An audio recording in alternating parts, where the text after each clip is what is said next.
పెన్షనర్లు ఎంతో కాలంగా ఆశగా ఎదురుచూస్తున్న కరువు భత్యం డీఏ పెంపుపై ప్రభుత్వం ఎట్టకేలకు ఒక కీలకమైన మరియు తీపి కబురును అందించింది. తాజా గణాంకాల ప్రకారం పెన్షనర్లకు మరియు ప్రభుత్వ ఉద్యోగులకు మరో 2% డీఏ పెంచేందుకు ప్రభుత్వం అన్ని ఏర్పాట్లు సిద్ధం చేస్తున్నట్లు సమాచారం.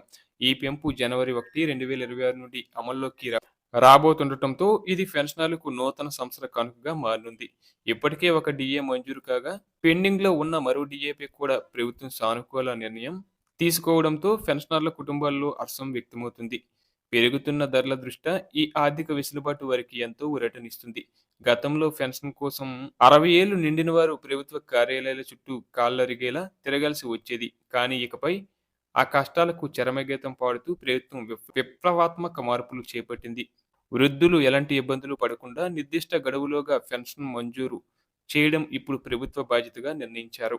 పెన్షన్ కోసం దరఖాస్తు చేసుకున్న వారికి కేవలం 15 రోజుల్లోనే అనుమతి వచ్చేలా సరికొత్త నిబంధనలను తీసుకువస్తున్నారు. దీనివల్ల మధ్యవర్తుల వల్ల బెదడ తగ్గి పారదర్శకత పెరుగుతుంది. అలాగే మరో అడుగు ముందుకేసి పెన్షన్ మంజూరులో అసలు ఆలస్యం కాకూడదనే ఉద్దేశంతో ముందస్తు గుర్తింపు పద్ధతిని ప్రవేశపెడుతున్నారు. ఎవరికైతే 59 సంవత్సరాలు నిండుతాయో వారి వివరాలను ప్రభుత్వం ముందుగానే సేకరించి పెన్షన్ జాబితాలో సిద్ధం చేస్తుంది. దీనివల్ల వారు 60వ ఏట అడుగు పెట్టగానే ఎటువంటి అదనపు దరఖాస్తులు లేదా వెయిటింగ్ పీరియడ్ లేకుండానే నేరుగా వారి ఖాతాల్లోకి పెన్షన్ డబ్బులు జమ అవుతాయి. అంటే ఉద్యోగ విరమణ చేసిన తర్వాత ఆర్థికంగా ఎటువంటి గ్యాప్ లేకుండా నిరంతరాయంగా సహాయం అందుతుందన్నమాట. ప్రభుత్వం 2026 సంవత్సరాన్ని పెన్షనర్ల సర్వయుగంగా ప్రకటించింది. పెన్షనర్ల కష్టాలను శాశ్వతంగా తొలగించడమే లక్ష్యంగా ఈ ఏడాదిని తీర్చిదిద్దుతున్నారు.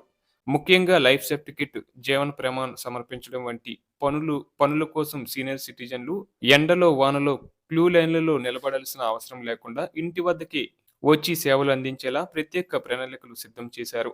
బయోమెట్రిక్ లేదా ఫేస్ రికగ్నిషన్ కూర్చొని పెన్షన్ ధృవీకరణ చేసుకునే వెసులుబాటు కల్పిస్తున్నారు.